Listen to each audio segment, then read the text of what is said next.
وقل جاء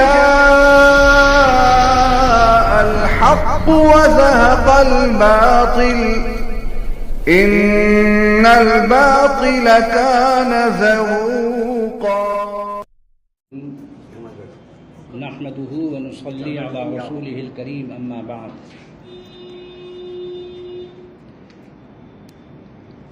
اللہ تبارک و تعالیٰ کا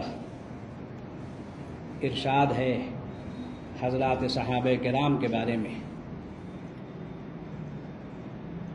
قرآن پاک میں سورہ حجرات میں آیت نمبر 7 ہے، اور حدیث شریف جو مشکاہ شریف وغیرہ میں بھی نقل کی گئی ہے وہ ہے کہ اللہ اللہ فی اصحابی لا تتخذوہم غرضا من بعدی فمن احبہم فبحبی احبہم ومن ابغضہم فببغضی ابغضہم۔ آپ ہر خطبے میں بھی عموماً سنتے ہیں اس حدیث شریف، لیکن عربی نہ جاننے کی وجہ سے اس کے معنی اور مطلب مفہوم سے واقف نہیں ہوتے کہ یہ ہر جمعے کو کیا کہا جاتا ہے۔ صحابہ کی صفائی میں وکالت جو بھی کرتا ہے ملے گی اس کو جنت، اس سے ایمان ہی سنورتا ہے۔ صحابہ کی صفائی میں وکالت جو بھی کرتا ہے بنے گی اس کی عقبہ یا ملے گی اس کو جنت، اس سے ایمان ہی سنورتا ہے۔ صحابہ کون تھے؟ قرآن سے اللہ سے پوچھو۔ یہ سورہ حجرات کی آیت نمبر 7 کی طرف اشارہ ہے۔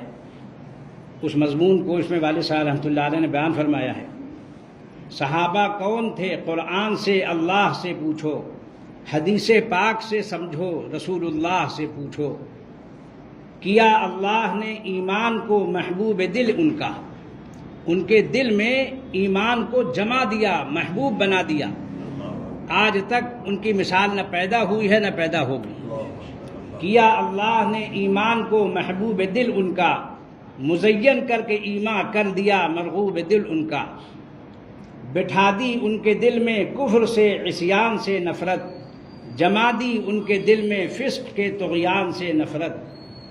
یقیناً راہ یاب حق وہی ہیں راشدوں، دیکھو اولئک هم الراشدون۔ اللہ تعالیٰ فرمائے یہی ہیں صحیح معنی میں کامیاب ہونے والے۔ یقیناً راہ یاب حق وہی ہیں راشدوں، دیکھو یہ ہے ارشاد قرآنی بسب کرنا نہ چوں، دیکھو رسول اللہ نے اللہ کہہ کر ہم کو روکا ہے کہ دیکھو اللہ سے ڈرتے رہنا، اللہ سے ڈرتے رہنا، میرے صحابہ کے بارے میں زبان درازی مت کرنا۔ رسول اللہ نے اللہ کہہ کر ہم کو روکا ہے، انہیں کہنا نہ کچھ ہرگز بڑی سختی سے ٹوکا ہے۔ ہدف تنقید کا اپنی کبھی ان کو نہ تم کرنا، کسی بھی طرح کا الزام ہو ان پر نہ تم دھرنا، کسی بھی طرح کا الزام ہو ان پر نہ تم دھرنا۔ ہے وابستہ انہی کی دوستی سے دوستی میری، جو کوئی ان کا دشمن ہو ہے اس سے دشمنی میری۔ ہے وابستہ انہی کی دوستی سے دوستی میری، جو کوئی ان کا دشمن ہو ہے اس سے دشمنی میری۔ یہ اللہ کے رسول صلی اللہ علیہ وسلم کے ارشاد گرامی کا حاصل اور خلاصہ ہے۔ آگے حضرت ترجمان حق علیہ الرحمہ فرماتے ہیں جو آزادانہ ان پر جرم کا الزام رکھے گا، قیامت میں مزہ تحقیق کا وہ آپ چکھے گا۔ جب مودودی صاحب نے خلافت و ملوکیت میں مہذب تبرہ لکھا، اس وقت والد صاحب رحمۃ اللہ علیہ نے یہ بات لکھی تھی، جو آزادانہ ان پر جرم کا الزام رکھے گا، قیامت میں مزہ تحقیق کا وہ آپ چکھے گا۔ جو قرآن چھوڑ کر تاریخ پر ایمان رکھتا ہو، یاد رکھنا چاہیے یہ نکتے کی بات ہے، قرآن نے جو صحابہ کو بیان کیا ہے، انبیاء کو بیان کیا ہے، وہ اللہ کا بیان کرتا ہے، اور تاریخ میں جو کچھ ہے وہ لوگوں کا لکھوایا ہوا، لوگوں کا لکھا ہوا ہے۔ زمین آسمان کا فرق ہے تاریخ میں اور قرآن و حدیث میں۔ اہل سنت والجماعت کی بنیاد قرآن و حدیث ہے، اللہ و رسول کی طرف سے قرآن اور حدیث دیا گیا، جس کا حاصل شریعت و سنت ہے۔ شریعت اللہ کا قانون ہے، سنت رسول اللہ صلی اللہ علیہ وسلم کا طریقہ ہے، تمام صحابہ کا طریقہ ہے، تابعین کا طریقہ ہے، تبع تابعین کا طریقہ ہے، اور آگے آیت ہے، اس کے آگے گنجائش نہیں ہے کسی کے بولنے کی۔ دنیا میں قیامت تک غوث اعظم، قطب عالم، مجدد، مصلح، علماء، صلحاء، سب کے سب ادنا صحابی کے مقابلے میں ان سے ادنا ہیں۔ یہ عقیدے کا مسئلہ ہے، یہ عقیدہ رکھنا چاہیے کہ کوئی صحابہ کے بعد غوث اعظم، قطب عالم، مجدد، مصلح، بزرگ، عالم، مفتی، قاضی، محتمم، ناظم، جمعیت کا صدر، جماعت کا امیر، کوئی اس سے بڑھ کر نہیں ہے۔ صحابی جو ادنا ہو وہ ان سے افضل ہے۔ یہ عقیدے کا مسئلہ ہے اہل سنت کے۔ جو قرآن چھوڑ کر تاریخ پر ایمان رکھتا ہو، صحابہ دشمنی میں جو سبائی شان رکھتا ہو۔ عبداللہ ابن سبا یہودی تھا، مجوسی اور یہودی یہ ایرانی تھے۔ مجوسی اور یہودی جو ایرانی تھے، انہوں نے مل کر حضرت عمر فاروق رضی اللہ تعالیٰ عنہ، حضرت عثمان غنی رضی اللہ تعالیٰ عنہ، حضرت امیر معاویہ رضی اللہ تعالیٰ عنہ، ان کے خلاف بہت عجیب و غریب چالیں چلیں۔ یہ سب یہود و نصارہ کے ایجنٹ تھے، یہود اور مجوس، اور ان کا مرکب ہے جو سبائی ہے، رافضی جو کہا جاتا ہے۔ جو قرآن چھوڑ کر تاریخ پر ایمان رکھتا ہو، صحابہ دشمنی میں جو سبائی شان رکھتا ہو، وہ کیا جانے صحابہ کیا تھے، کیا تھا مرتبہ ان کا، تھے اصحاب نبی وہ حق تعالی آشنا ان کا۔ اللہ تبارک و تعالیٰ ان کو جانتے ہیں، اور رسول اللہ صلی اللہ علیہ وسلم کے وہ اصحاب تھے۔ دنیا کی کوئی جماعت ان سے افضل نہیں ہو سکتی، کوئی جمعیت ان سے افضل نہیں ہو سکتی۔ آج بڑے افسوس کے ساتھ، تکلیف کے ساتھ، درد کے ساتھ مجھ کو کہنا پڑ رہا ہے کہ جمعیت کے صدر، جماعت کے امیر ایسے شخص کی حمایت کر رہے ہیں جو شخص تبرعی تھا، صحابہ کرام پر تبرع اس نے لکھا، بکا، تقریریں اس کی محفوظ، کتابیں اس کی موجود، اور اس کے ماننے والے موجود، اور اس کی نماز جنازہ میں شرکت کی ترغیب، بلکہ خود شرکت۔ اب بتلائیے کہ عوام امام کے پیچھے ہوتے ہیں، حاجی صاحب امام کے پیچھے عوام ہوتے ہیں، اور یہ امام اگر کسی مفتی اور قاضی اور جمعیت کے صدر اور جماعت کے امیر کے پیچھے لگ کر اور گمراہوں کا ساتھ دینے لگے، بے راہوں کا ساتھ دینے لگے، تو کون حق بتائے گا؟ حق کون بتائے گا؟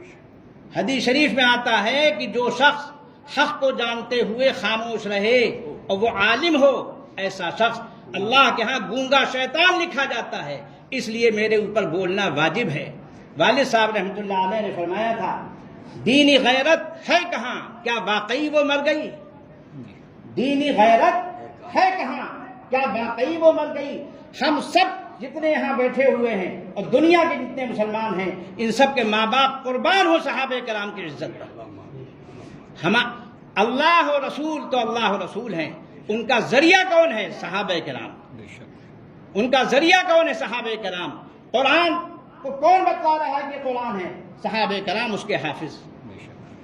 سنت کو کون بتلا رہا ہے؟ سنت، صحابہ کرام۔ تو جن لوگوں نے قرآن کو جھٹلایا، صحابہ کو جھٹلایا، آج ان کے ہاتھوں میں کالے جبے تو ہیں برقعوں کی طرح، مگر ان کے پاس نہ قرآن ہے، نہ سنت ہے، نہ شریعت ہے۔ صحابہ کرام سے بجائے محبت کے بغض ہے۔ اللہ تعالیٰ ایسے سینوں سے ہم سب کے سینوں کو محفوظ رکھے۔ تو یہ والد صاحب رحمۃ اللہ علیہ نے عظمت صحابہ مودودی صاحب پر لکھی تھی۔ ابھی ایک شخص لکھنؤ میں تھا، افسوس، کان پکڑنا چاہیے، اللہ سے معافی مانگنی چاہیے، ڈرنا چاہیے۔ حضرت تھانوی رحمۃ اللہ علیہ کان پکڑ کر، ہاتھ جوڑ کر فرماتے تھے، اے اللہ اپنے قہر سے بچائیو، اے اللہ اپنے قہر سے بچائیو، اے اللہ اپنے قہر سے بچائیو۔ 50 سال تک تفسیر قرآن پڑھاتا رہا، حدیث پڑھاتا رہا، حدیث رسول پڑھاتا رہا، مگر آخر کے 8-10 سال اس شخص نے قرآن کی تفسیر میں، حدیث شریف کی تشریح میں اور صحابہ کرام کی تعریف میں وہ تحریف کی کہ الامان الحفیظ۔ مگر آج مجھے بڑا افسوس ہے، تکلیف ہے، درد ہے کہ ہمارے یہاں جمعیت علماء کی طرف سے آگرہ اور فیروز آباد میں اس کے لیے باقاعدہ تعزیتی میٹنگیں کی گئی۔ بتلائیے آپ کو اللہ اور اللہ کے رسول صلی اللہ علیہ وسلم کے جو سب سے محبوب ہیں صحابہ کرام، ان سے اگر آپ کو محبت ہے، آپ اپنے دل پر ہاتھ رکھ کے بتائیے کہ اگر آپ کے ماں باپ کو کوئی شخص گالیاں بکنا اپنا شعار سمجھتا ہو، کیا آپ اس کے لیے دعائے مغفرت کریں گے؟ کیا آپ اس کے لیے اثار ثواب کریں گے؟ ہماری محبت ان کی محبت سے جڑی ہوئی ہے، ہمارا بغض ان کے بغض سے جڑا ہوا ہے۔ ہم اس سے محبت نہیں رکھ سکتے، ہم کو اجازت نہیں اس کی، چاہے ہم کو صدر جمعیت اس کی اجازت دے، چاہے امیر جماعت ان کے نماز جنازہ میں شرکت کرے، اس سے فرق نہیں پڑتا، شریعت کا حکم نہیں بدلے گا، سنت کا طریقہ نہیں بدلے گا۔ ان لوگوں کے یہ ذاتی اعمال ہیں، ان کے یہ ذاتی اقوال ہیں، میں اللہ کے گھر میں اس کی گواہی دیتا ہوں، انہوں نے غلط کیا ہے، آپ سب اس کے گواہ ہیں کہ میں اس کی تردید کرنے کو واجب سمجھتا ہوں۔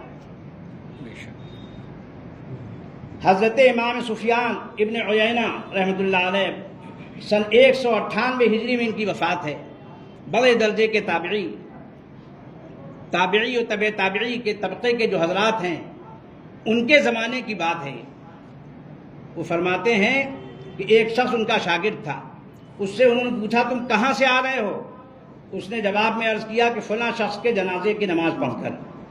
یہ سن کر امام سفیان ابن عیینہ نے ناراضگی کا اظہار کرتے ہوئے فرمایا کہ میں 1 سال تک تمہیں کوئی حدیث رسول نہیں سناؤں گا۔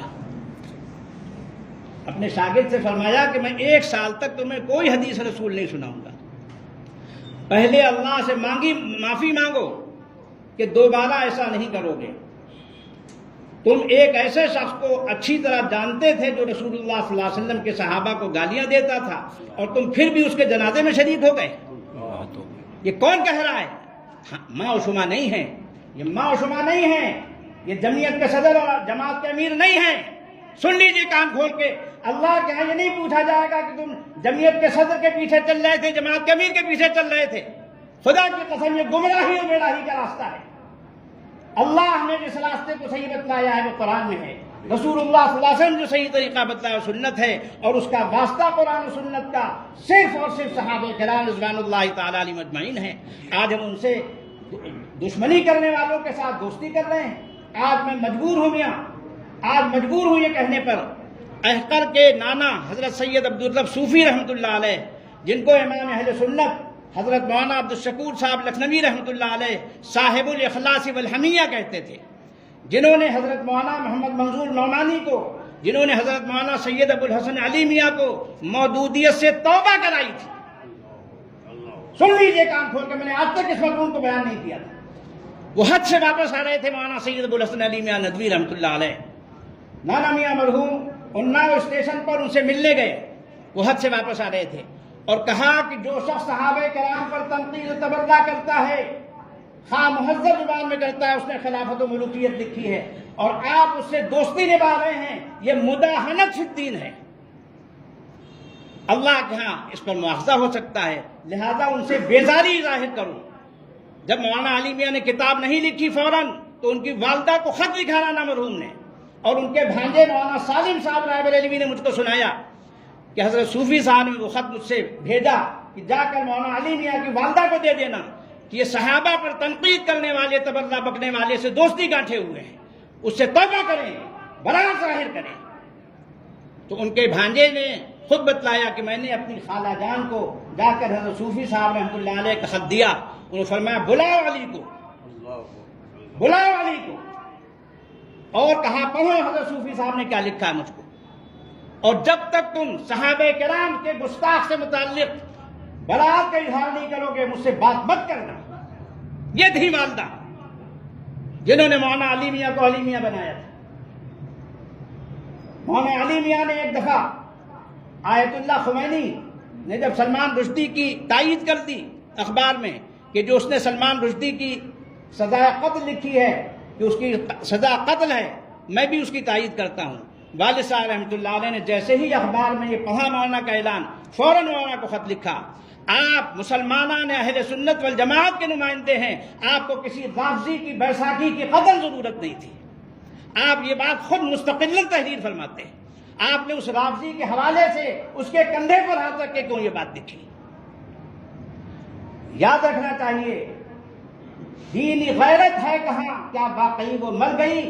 یہ صرف اور صرف دینی غیرت نہ ہونے کا نقصان ہو رہا ہے۔ آج ہمارے ہاں سب سے دوستی ہے، مگر ہمارے قاری صدیق احمد صاحب باندھی رحمۃ اللہ علیہ فرماتے تھے کہ سب کو خوش کرنے کی کوشش کی جاتی ہے، سب کو راضی کرنے کی کوشش کی جاتی ہے، نہیں کوشش کی جاتی تو اللہ کو، اللہ کے رسول کو۔ ایک صاحب نے کہا بڑی عجیب بات ہے کہ حضرت آپ صبح سے شام تک بیٹھے ہوئے کہتے ہیں فلاں دجال ہے، فلاں جو ہے ضال و مضل ہے، فلاں گمراہ ہے، فلاں بے راہ ہے، یہ آپ فرماتے رہتے ہیں۔ قیامت کے دن اگر یہ آپ کے خصم بن کر، مقابل بن کر آ کر کھڑے ہوئے تو کیا ہوگا؟ کیسا عجیب سوال ہے، اللہ نے کسی کے دل میں ڈال دیا، اس نے سوال کیا تاکہ یہ جواب اس کو مل جائے قیامت تک کے لیے۔ استاد نے کیا فرمایا؟ میں اس بات کو پسند کرتا ہوں کہ قیامت کے دن یہ لوگ میرے مقابل کھڑے ہوں، یہ بہتر ہے اس سے کہ اللہ کے رسول صلی اللہ علیہ وسلم و صحابہ میرے مقابلے میں کھڑے ہو جائیں۔ یہ ہمارا مخالف تھا دنیا میں، لوگوں کو خوش کرنے کے لیے یہ سب کے ساتھ لگ جاتا تھا۔ والد صاحب رحمۃ اللہ علیہ کو لکھا وقف والوں نے کہ آپ سے سارے آگرے کے لوگ خوش کیوں نہیں ہیں؟ والد صاحب نے لکھا جن لوگوں نے شکایت کی ہے مجھے ان سے شکایت نہیں، وہ تو بیچارے جاہل ان پڑھ لوگ ہیں، ناخواندہ ہیں، بے وقوف ہیں، لیکن آپ پڑھے لکھے ہیں، مجھے آپ پر افسوس ہے اور آپ سے شکایت ہے کہ ایک مفتی سب کو خوش کیسے رکھ سکتا ہے؟ باپ بھی شکایت لاتا ہے، بیٹا بھی شکایت لاتا ہے، بھائی بھی شکایت لاتا ہے، بہن بھی شکایت لاتی ہے، شوہر بھی شکایت لاتا ہے، بیوی بھی شکایت لاتی ہے، تو اس میں ایک ہی تو خوش ہوگا، دوسرا کیسے خوش ہوگا؟ تو مفتی سب کو خوش کرنے کی کیا صورت اختیار کیا کرے؟ اور یاد رکھنا چاہیے کہ میں نے جس دن دارالفتاء میں قدم رکھا ہے، حضور اقدس صلی اللہ علیہ وسلم کی حدیث میں نے پیش نظر رکھنے کی کوشش کی کہ جو شخص اللہ کو راضی رکھنے کی کوشش کرے گا اور لوگوں کی ناراضگی کی پرواہ نہیں کرے گا، اللہ تبارک و تعالیٰ اس کی حفاظت فرمائیں گے، اور جو لوگوں کو راضی کرنے کے لیے اللہ کو ناخوش کر دے گا، اللہ تبارک و تعالیٰ کو پھر اس کی پرواہ نہیں، وہ لوگوں کے حوالے کر دیں گے۔ تو جو شخص اللہ کے حوالے ہوگا اس کا کوئی بال نہیں بیکا کر سکے گا۔ تو یہ دیکھیے یہ کتنی اہم بات تھی۔ تو اس لیے جو شخص یہ کہتا ہو حاجی صاحب ہم اس سے دوستی کر سکتے ہیں، ہم اس کے لیے دعائے مغفرت کر سکتے ہیں، ہماری غیرت ایمانی اس کی اجازت دیتی ہے کہ جو شخص یہ کہتا ہو کہ قرآن پاک کی موجودہ ترتیب صحیح نہیں ہے، اور اس نے قرآن پاک کو ترتیب دے کر دوبارہ شائع کر دیا، باقاعدہ اس نے، مفتی تقی عثمانی نے اس کو مفصل خط لکھا کہ یہ کیا کر رہے ہیں آپ، امت میں جو چیز چلی آ رہی ہے۔ میں نے اس وقت کہا کہ چور چوری سے جاتا، ہیرا پھیری سے نہیں جاتا، یہ روافظ کا طریقہ ہے جو قرآن پر حملہ کرتے ہیں، تحریف کا، اس نے ترتیب پر حملہ کر دیا ہے۔ اس نے کہا کہ خلافت ہتھیانے کے چکر میں حضرت ابوبکر و عمر نے آخر وقت میں حضور صلی اللہ علیہ وسلم کی کھلا مخالفت کی، کھل کر مخالفت کی۔ یہ کہہ دیا، لکھ گیا سقیفہ بنو ساعدہ میں ابوبکر و عمر نے حضرت علی و عباس کو دھوکہ دیا۔ بتائیے جملے ہیں، تمام صحابہ نے حضرت علی کے تعلق سے حضور صلی اللہ علیہ وسلم کی وصیت کو ٹھکرا دیا۔ حضور صلی اللہ علیہ وسلم کے بعد خلافت کے حقدار حضرت ابوبکر و عمر نہیں تھے بلکہ حضرت علی تھے۔ 100% روافظ کا دعویٰ ہے۔ حضرت علی کے خلاف خروج کرنے والے تمام صحابہ، جن میں حضرت عائشہ، حضرت زبیر، حضرت طلحہ، حضرت مغیرہ، حضرت امیر معاویہ رضی اللہ عنہم ہیں، ان کو کہتا ہے فاسق اور مردود الروایہ و شہادت ہے۔ حضرت علی کے خلاف قتال کرنے والے تمام صحابہ کو باغی، طاغی، عاصی، مجرم، قاتل، ظالم و فاسق اور خدا جانے کیا کیا کہتا تھا۔ حضرت ابو ہریرہ رضی اللہ تعالیٰ عنہ جو سب سے بڑے راوی ہیں، سب سے کثیر الروایات صحابی ہیں، ان کو کہتا تھا کہ وہ سرکاری مولوی تھے، بہت سی حدیثیں بول کر گئے۔ نہ سننا اس کا مشکل، کہنا مشکل، مجبوراً اس لیے ذکر کر رہا ہوں کہ ایسے شخص سے محبت رکھنا یہ ایمان کا تقاضا نہیں ہے۔ ایمان کا تقاضا یہ ہے کہ ہماری دوستی ان سے ہے جن کی دوستی اللہ سے تھی، اللہ کے رسول صلی اللہ علیہ وسلم سے تھی، صحابہ کرام سے تھی، اور جن سے اس کی دشمنی ہے اس سے ہماری دشمنی واجب ہے۔ من احب للہ ومن ابغض للہ فقد استکمل الایمان۔ جس نے اللہ کے لیے محبت کی، اللہ کے لیے بغض رکھا، اللہ کے لیے کسی کو کچھ دیا، اللہ کے لیے کسی کو کچھ نہیں دیا، ایسا شخص کون ہے؟ کہتے ہیں فقد استکمل الایمان، اس نے اپنے ایمان کو مکمل کر لیا۔ کہتا تھا کہ چند سابقین اولین اور خاص صحابہ کرام کے علاوہ باقی سارے صحابہ مشکوک و منافق تھے۔ تمام صحابہ مخلص نہیں تھے، اور نعوذ باللہ مجھے تو کہتے ہوئے بھی بوجھ ہوتا ہے جی صاحب، حوض کوثر سے بعض صحابہ کو بھگا دیا جائے گا۔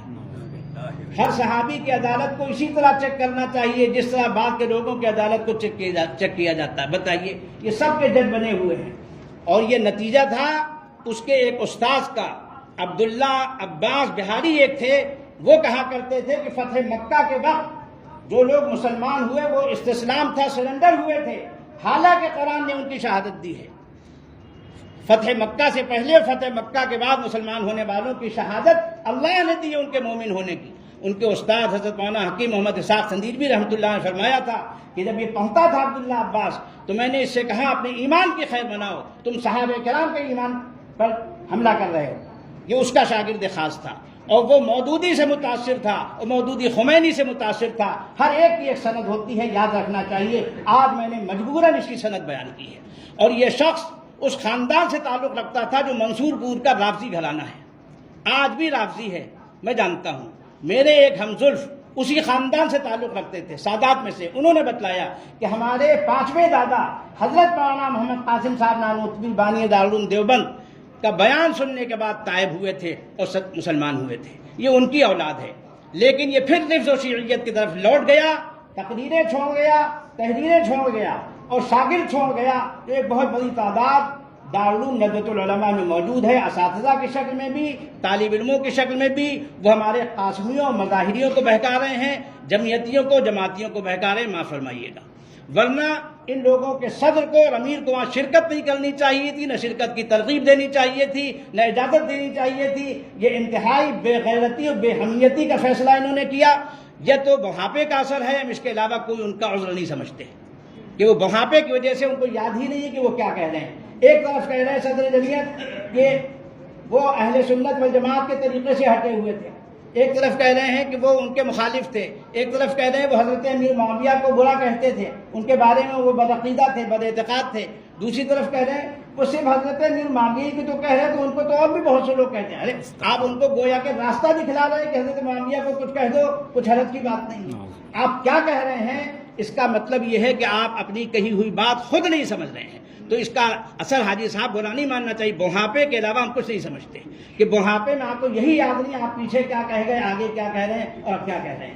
اللہ تبارک و تعالی ہم سب کو ان رہبروں کی رہزنی سے ہم سب کی حفاظت فرمائے۔ وآخر دعوانا الحمدللہ رب العالمین۔ ہم سب کو ایمان کامل پر خاتمہ نصیب فرمائے، اور صحیح معنی میں ان حضرات سے نسبت نصیب فرمائے۔